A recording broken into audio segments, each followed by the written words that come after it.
A stochastic threshold is a threshold in which more or less we're more comfortable that we have all of the data that's in the sample if the peaks have met a stochastic threshold.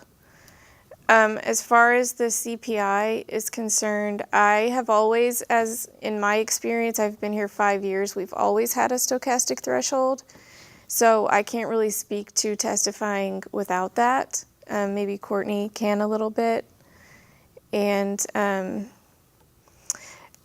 as far as the probabilistic genotyping, that we've had some training on that. We're not implementing it quite yet.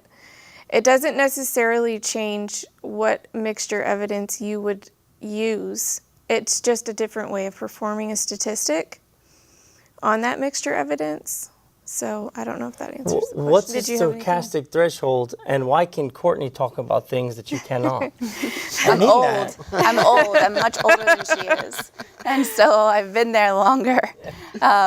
So I can talk a little bit about not having a stochastic threshold. And what the caller was talking about was we've had to go back and do some recalculations, or maybe we haven't been able to recalculate because the stochastic threshold was not in place. And we're talking about, as Catherine said, beyond 5 years ago. And so technology's just changed over time. We've learned more about the science. We've learned more about the appropriate way to calculate statistics. And so therefore we want to make sure that we're doing the best with the data that we have. And so, well, what's the stochastic threshold? So as Catherine mentioned, we have a threshold in place in which any data that we have that's above that threshold, we are confident that we have all the data, because sometimes we get mixtures of DNA that we're missing data. It's partial data, it's not good data, and so we want to know that, do we have all the data? Is there anything that we should question, or are we missing information? And so that stochastic threshold lets us know if we're missing info. What does that data sound like in a courtroom, though? I mean, you say data. DNA. I don't know what that means. I mean, it's DNA. So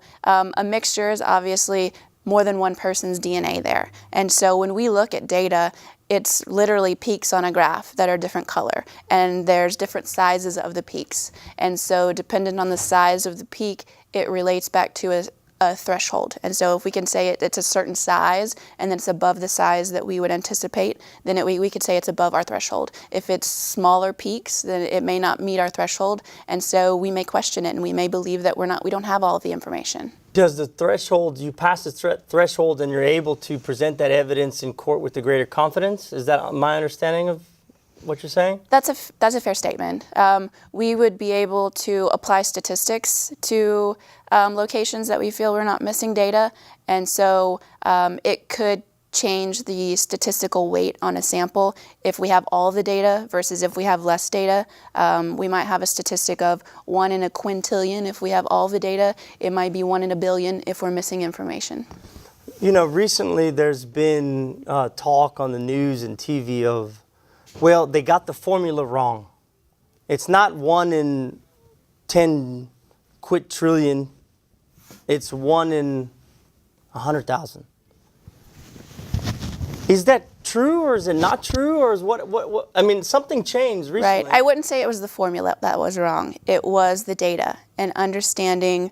Was that information, as the caller called in about, did it have a stochastic threshold? Because that's important. Because before we had a stochastic threshold, we didn't have a good way of identifying, could we potentially be missing data? And so maybe we used information that we shouldn't have 6 years ago because we didn't understand fully the appropriate way to make those statistical calculations. And this is a problem across the forensic community as a whole, definitely not just here. Right. So, I mean, that begs the question. I mean, at what point can we really truly rely on this information? If thresholds are changing, if statistical analysis are changing, I mean, you know, if it's different from what it was 6 years ago, and you're saying, well, maybe we didn't understand that. I mean, people were convicted 6 years ago under this evidence. Yep. Right. So, you know, part of the change in science. Ultimately, yeah, I mean, what we've seen with the calculations and going back and looking at this evidence, there's not massive changes. In samples that were single source or even these mixtures that are super high,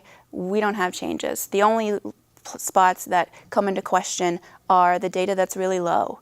And so in those situations, obviously we know now that that's stuff that we should shy away from and perhaps not be so aggressive and try to make those finite conclusions. Now, something I will say, though, is here in Texas, looking at this across the nation, You can have a mixed bag of how people have approached this. Texas is a state that has been very proactive about this. Texas has actually taken it upon themselves to go look back at old cases. I mean, tens of thousands of cases are being evaluated. I think we've had, what, 8,000 total that were notified on this, 8 or 9,000, something like that? Yeah. So that's, the DA's office went back, looking back at cases historically where CPI has been used, and we've been working with PDO, Public Defender's Office, and the DA's office to help evaluate, okay, this was a case that had CPI calculated in it. It was probative to the case. It was You said necessary. CPI. What does that mean? It's combined probability of inclusion. So we look at 21 different locations in the DNA. And in the past, on a mixture, we were using a CPI calculation.